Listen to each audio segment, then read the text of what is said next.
Hi there, sanibonani molweni. Welcome to Fix channel. If you're new here, please subscribe before the end of the video. If returning, thank you.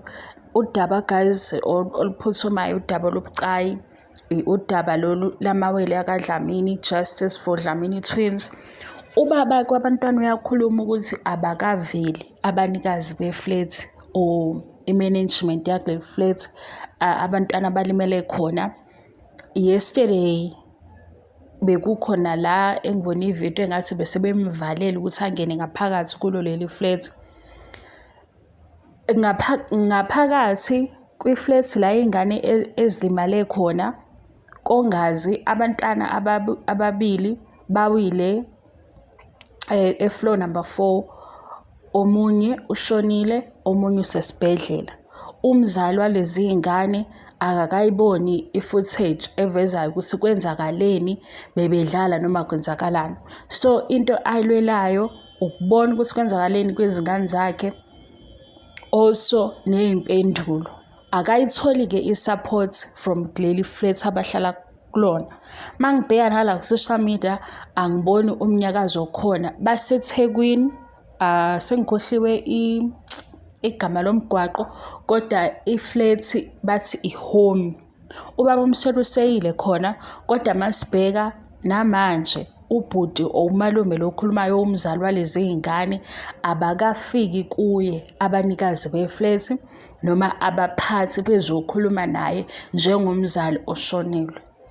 Into-ke esicelayo, nangu ubaba uDlamini ukhaya Dlamini ku-Facebook, silandele lesi story kube Justice for Dlamini Twins. Akuzukuba i-story esitrendayo lesi. Fanele kutholakala ukuthi kwenzakaleni kulezi ingane, kwenziwe ubulungiswa ukuze abazali bekwazi ukuqhubeka ney'ndlela kufanele ukuthi beqhubeke nazo. Enye yengane yabo ishonile, okufanele ngabe balungiselela umngcwabo, kodwa manje ngesimo sokuthi kuyile ndlela okuyiyona akayitholi i-support.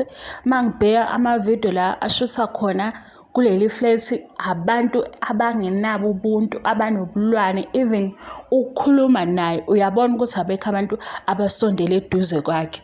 Usaqhubeka-ke ubaba uyawenza amavidiyo, uya-update ukuthi kwenzakalani. Guys, ngicela nisifollowe lesi story ngoba le ndaba le akusiyo indaba nje okufanele igcine ngokuthi ikhulunyiwe ku-social media. Kumele kube khona ubulungiswa. Indlela engizole ngabe ubuhlungu, ngikhumbula lo bhuti lo owashiswa lo obe Uber driver owashiswa eGoli, ngikhohle ukuthi kuphi. Ingizwisa ubuhlungu obufanayo le ndaba. Lena-ke idinga ukuthi sibe umphakathi. Njengoba seyilethile ubhuti la ku-social media ukuthi nakho kwenzakalile kwiy'ngane zakhe ezimbili amawele.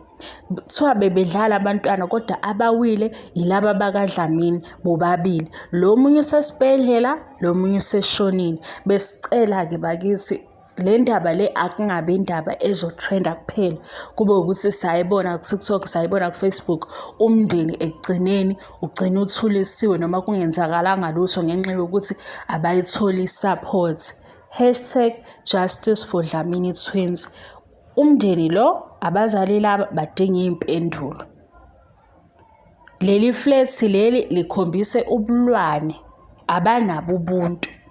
Kunenye i-voice note engiyilalelayo khona kwi-page lakhe engathi bekukhuluma namaphoyisa.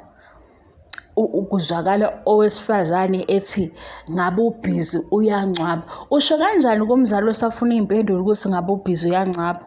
Guys, ngiphazamisekile le ndaba, bengicela ukuthi nisifollowe lesi story. Akusiyo i-trending story lesi, umunyu lo, isimo esinzima lesi. Omunye umndeni udlula kulesi simo. Into abayidinga kuthina njengomphakathi i-support, ukuthi silandele ukuthi kwenzakalani. Makuphuma usuku ukuthi kuyamashwa eThekwini, indlela yokusaphotha ubhuti or umalume iyiphi? Indlela yokusiza lo mndeni iyiphi? Ubaba uMsweli uyile-ke khona izolo, ngisazohamba ngiyobheka kwi-page lakhe ngilalele ukuthi bakhulume bagcinaphi.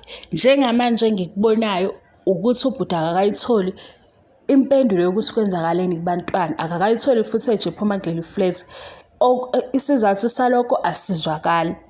esikuzwile ngaye ukuthi nje bebefuna ukumnika ukudla no-teddy bear okuzwakala kuyinhlamba lokho because umzali oshonelwe lo.